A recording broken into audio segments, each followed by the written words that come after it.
ဟိုင်းကစားသမားဒါပေါ့နည်းနည်းလေးပေါ့ကွာဟိုအကိုတို့လောက်ယူလို့ရတာလေးကိုပြောပြတာဟုတ်တဲ့လားအကိုတို့ပင်ကိုကဟို100လောက်ဟို90 85လောက်ပြေးနိုင်တယ်ဆိုပေမဲ့ထိုင်းက100လောက်ပြေးနိုင်တယ်ဟ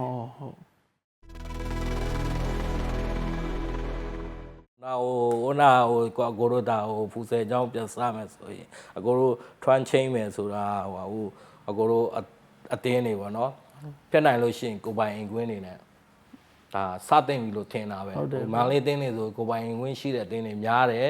ဟိုရာကုန်မှာဆိုလဲကိုပိုင်အင်ကွင်းရှိတဲ့အတင်းတွေများတယ်အတင်းကြီးတွေဆိုလို့ twin တို့ဟာလာဟိုအမိုင်ယူလို့ဆိုလို့ရှိရင်ကိုပိုင်ကွင်းရှိကြတယ်ဟုတ်ရှိတာအကိုတို့လည်းစူးစမ်းတာပါနော်ကိုပိုင်အင်ကွင်းရှိကိုပိုင်အင်ကွင်းရှိလာလို့ရှိရင်အကိုတို့ကဟိုပါ income ဝင်ဝင်လေးတွေရလာမယ်ဒီကစားသမားတွေအပြိုင်ဆိုင်ကွာထိုင်းလို့ဟာလာခေါ်ယူလို့ရရင်ဒီဖူဆယ်လောကကြီးကပို့ပြီးတော့ဟုတ်တယ်ဟိုအနည်းဆုံးတော့ဒီ national အသင်းအတွက်လည်းပို့ပြီးတော့ကောင်းလာမယ်ဟုတ်တယ်ဟိုအဓိကကတော့ကျွန်တော်တို့ဒီဖူဆယ်အသင်းတွေအကုန်လုံးကဒီနောက်ဆုံး main target ကဒီ national အသင်းအတွက်ပေါ့ဒီကိုအသင်းဒီမြန်မာနိုင်ငံကိုကိုစားပြုတ်ပြီးတွားပြိုင်တဲ့အသင်းကအပြင်မှာမျက်နှာပန်းလှဖို့အတွက်ပဲရည်ရွယ်တာပေါ့အဲ့ဒီအသင်းဆောင်းနာပြောသလိုပဲဒီအသင်းမျက်နှာပန်းလှလာလို့လေဒီအသင်းပိုင်ရှင်တွေအတွက်ဘာအကျိုးမြတ်ရှိလဲဆိုပတ်စံလည်းဘယ်သူမှလာမပေးဘူးကွာဘာမှမရပါဘူးဒါပေမဲ့မြန်မာဒီဟာကိုပဲလိုချင်ကြတာပေါ့ဒီ PT ကိုပဲအဲ့တော့ဒီနောက်တစ်ခုကဒီ level စဉ်နဲ့ပတ်သက်လို့ပေါ့ဒီကျွန်တော်သိချင်တာလေးတစ်ခုပေါ့ကိုရဒီနောက်ဆုံးဒီကာရာဘောင်းကပ်ပြီးသွားခဲ့တဲ့ပွဲမှာဆိုရင်ဒီလူငယ်တွေရဲ့အခရာကြပုံကျွန်တော်တော်တော်လေးတွေ့ခဲ့တယ်လူငယ်တွေကိုအရန်သုံးသွားပြီးတော့ဟိုပါဘယ်လိုပြောမလဲနိုင်သွားတဲ့အသင်းတွေရှိသလိုလူငယ်တွေရှိရတာနဲ့လုံးဝမသုံးကြပဲနဲ့ရှုံးသွားတဲ့အသင်းတွေရှိအဲ့ဒီအပေါ်ကိုဘယ်လိုမြင်လဲဒီလူငယ်တွေရဲ့အားကိုပေါ့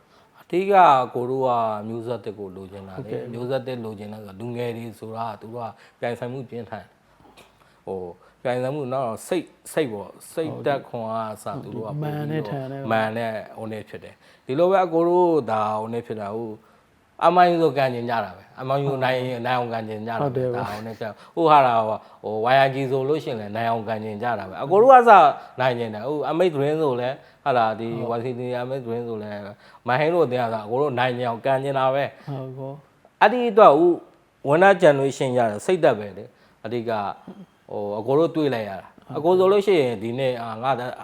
ဟိုငါတင်တမ်းမစင်းအောင်ဘလို့ဆောင်ရဖလားရဖို့အကိုမမန်းနေဘူးတော့တမ်းမစင်းအောင်အကိုဘလို့ဆောင်ရမလဲဆိုတော့ဒါစဉ်းစားနေတာပေါ့ဟိုအကိုပြီးခဲ့တဲ့လထိုင်းအောင်သွားလေးလာတဲ့အတိုင်းလာမှာသူတို့ဘာတွေလုပ်တယ်ပေါ့နော်ဘလို့တွေကစားသမားတွေခေါ်တယ်ဘလို့တွေလေးကျင်းလဲဟာလာဒါတွေကိုအကိုတို့ကသွားပြီးတော့ဒါပြောမယ်ပညာယူရတာပဲဟုတ်ကဲ့ဒါသူတို့အတင်းရဲ့ဝင်ငွေကိုဘယ်လိုတွေရှာနေလဲပေါ့နော်ဒီလိုမျိုးအကိုတို့လေးလာမှုတစ်ခုပေါ့နော်လောက်တဲ့အတိုင်းလာမှာဘာလို့ဆိုထိုင်းတဲ့အကိုတို့နဲ့ပုံမှန်လင်းပြောလို့ရှိရင်အဓိကတော့ဟိုဘာခေါ်လဲအကိုတို့စီးပွားရေးပေါ့ကွာဟုတ်နော်စီးပွားရေးတောက်တဲ့နိုင်ငံကတော့ဒါဟိုပို့ပြီးတော့ကျွန်တော်ထုတ်တယ်ကိုအဲ့ဒါကိုကျွန်တော်ထင်တာတော့ဘလို့မြင်လဲဆိုတော့ဒီနောက်ဆုံးပလေယာတွေခြေကြည့်လိုက်မယ်ဆိုတော့ကျွန်တော်တို့ရဲ့ဒီအာရှအသင်းတော်တော်များများကိုကျွန်တော်တို့ဒီ blue quality ကမကွာဘူးထင်တာတော့ဒီ mindset quality တွေကွာသွားတာတွေကြောင့်စကားပြောရတာဖြစ်မယ်နောက်ဆုံးဒီ business man တွေကအစားပေါ့ဒီ futsal အပေါ်မှာတခြားအာရှအသင်းတွေကမြင်းနှီးမြုပ်နှံကျင်ကြတဲ့အချိန်မှာဒီကျွန်တော်တို့နိုင်ငံမှာပေါ့ဒါအလကားပါကွာမင်းတို့ဘာမှမဟုတ်တဲ့ဟာပါဆိုပြီးတော့ထင်ကြတဲ့လူတွေများနေလို့လဲကွာနေရလို့ဖြစ်မယ်ထင်တယ်ကျွန်တော်ကတော့ဒါလည်းပါတယ်ကြီးလေဒါကအကိုတို့ဖူဆယ်ဒါခုမှဖူဆယ်အတင်းတွေကများလာတာတော့မဟုတ်ဘူးဟုတ်ဒါရန်ကုန်မြို့တော်ဝင်ဖလားဆိုပြီးတော့ဖူဆယ်စလုံးနဲ့2005ခုနှစ်တည်းကအတင်းပေါင်းရာကျော်တယ်ရာကျော်အချိန်မှာရာကျော်ထွက်ခဲ့တာရာကျော်ထွက်ခဲ့2005ခုနှစ်မှာဒါပြန်လေးလာလို့လည်းအတင်းပေါင်းရာကျော်ဆိုဖူဆယ်ဟိုနေပေါ့နော်ဒီအတင်းတွေအကိုတို့ရှုံးထွက်တယ်ကြီးပဲကန်ရတာတယ်ဟုတ်ကူကွင်းမရှိလို့ဒါမျိုးတော်စင်အကိုတို့ဒီကွင်းတို့တောင်းကလာကွင်းတို့အဲ့လိုမျိုးတွေမှာကန်ခဲ့ရတာကန်ခဲ့ပြီးတော့မှအဆင့်ပြီးတော့မှ final မှာဒီတူဝနာမှာတူဝနာကိုဒါဟိုမိုးလုံးလေးလုံးတရုတ်ကွင်းမှာဒါဟိုကျင်းပခဲ့ရတာလေဟုတ်ကဲ့ခုမှအသင်း50 60ဖြတ်လာတာမဟုတ်ဘူးဖူဆယ်ကဒါ2005ခုနှစ်ထဲကဒါလေးလာလို့ရအသင်းပေါင်း100ကျော်ဝင်လာတာရန်ကုန်မြို့ကနေအဲ့ဒီနယ်တွေကမပါသေးဘူးအချိန်မှာရန်ကုန်မြို့တော်ဝင်2005ခုနှစ်မှာဒီလောက်အသင်းထွက်ခဲ့အဲ့ဒါဆိုလို့ရှိရင်ပြန်ပြီးနောက်တစ်ခေါက်ဒီပြန်ပြီးကြည့်ရမယ်ဆိုရင်အဲ့ဒါဆိုကျွန်တော်တို့ကမထွန်းကားတာမဟုတ်ဘဲနဲ့မတိုးတက်လာတာပေါ့အဲ့ဒါဆိုရင်အကိုဆိုလို့ကျင်တာကွာညီလေးကခုနပြောလို့ပေါ့ကွာဒီအခုမှ 3 နှစ်ပဲရှိပါသေးတယ်ပြန်ပြီးတော့ဟာလာဟိုပြောတာအောက်စာကိုဒါပြန်လောက်လာတဲ့အတိုင်းနာမှာအဲ့ဒီအရင်မှာအများကြီးအချိန်တည်းရတာအကိုတို့ကဒီဇိုင်းမတ်နဲ့လောက်လာခဲ့မယ်ဆိုလို့ရှိရင်ခုချိန်မှာဖူးဆဲအကိုတို့ထိုင်းဝင်လည်းရှင်ကန်လို့ရတယ်ဟုတ်တယ်ကိုအဲ့ဒါဆိုရင်တော့ကြောက်စရာမလိုတော့ဘူးအာရှအသင်းတော်များများအဓိကဟိုဘောလုံးလောကဟိုတိုးတက်လာဆုံးယုံလာဆိုတာဒီမှာအကိုကစားခဲ့တဲ့ခုနှစ်နဲ့အခုအကိုတို့ဟာလာအသင်းမရှင်ဥစ္စာကိုပဲအကိုတို့ချိန်ပြတာအကိုအသင်းမရှင်လုပ်တဲ့အချိန်နဲ့စော့ခဲ့တဲ့အချိန်ကွာခြားချက်ပေါ့ကွာခြားချက်ဘာလို့ဆိုတော့ဟို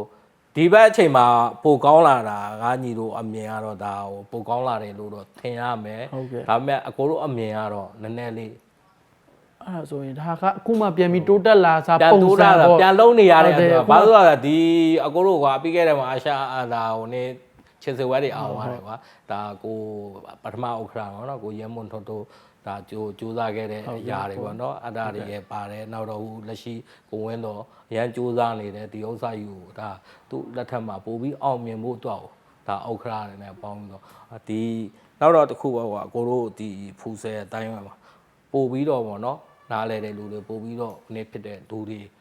ကနေပြီးတော့ဝိုင်းပြီးတော့ပံပိုးပေးနိုင်မယ်ဆိုလို့ရှိရင်အခုပြောချင်တာကဟိုပေါ့မှာထိုင်းအောင်နိုင်နေတယ်ဆိုလို့ရှိရင်ထိုင်းနေပြကိုအကိုတို့ငှားလို့မရဟုတ်အကိုပြောထိုင်းကဗာနီးပြငှားတာစပိန်နီးပြငှားတာ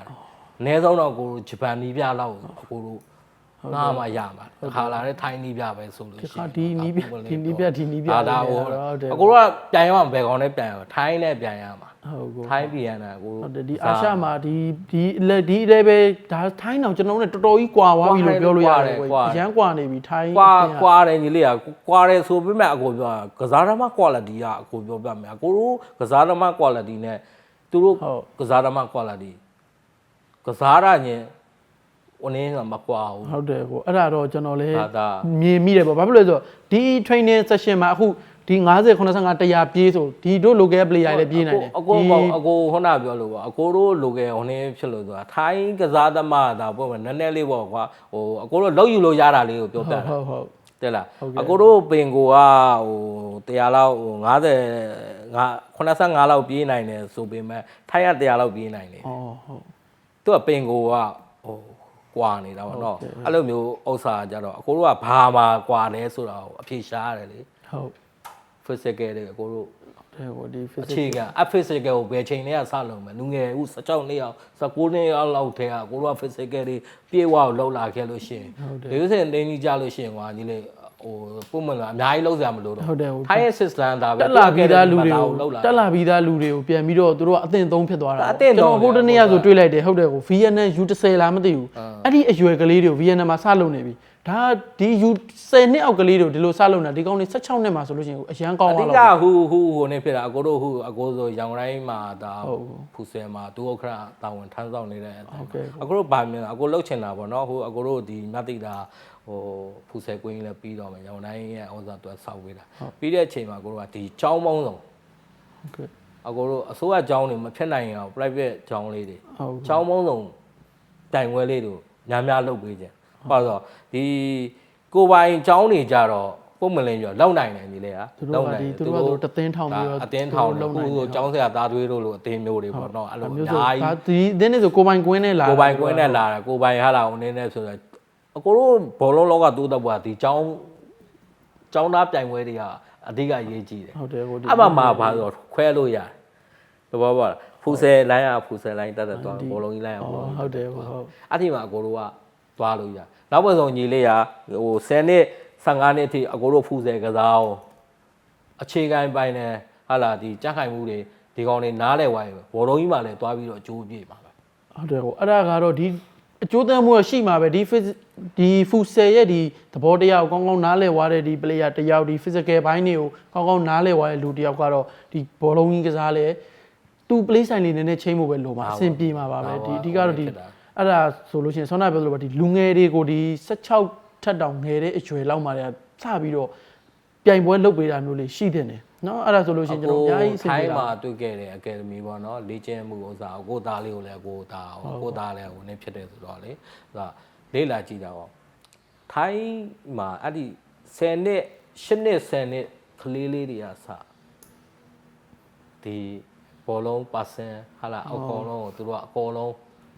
ဒါဒီအရွယ်မှာကွာအကုန်လုံးကစားလောက်နိုင်နေပြီသူရဲ့ training သူအရွယ်လိုက်ပေါ့ training ဆိုရလဲဒါ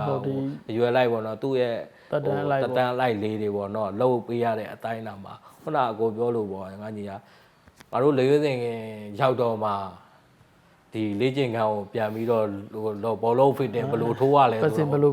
ပါစင်တရားဒါလေးကိုပြန်ပြီးတော့လုပ်နေရမယ်ဆိုရင်အဆင်ပြေမလားဟုတ်တယ်ဟိုဒီနိုင်ငံကြီးတစ်ခုလုံးကိုစားပြုပြီးသွားတော့မယ်အတင်းဟိုအကိုတို့မြင်ပါတယ်ဟိုလိုလေရွေးစင်တချို့အောင်မှာမင်း century တောက်တာပေါ့နော်အကိုတို့က century လို့ခေါ်တာပါဒီလိုဘောလုံးဟိုဒါလေးကြော်ပြီးတော့ဒါဟိုနေဖြစ်တာအဲ့ဒါလေးတွေအောင်ကန်တဲ့သူကနဲနေတယ်ဒါပြောပြတာ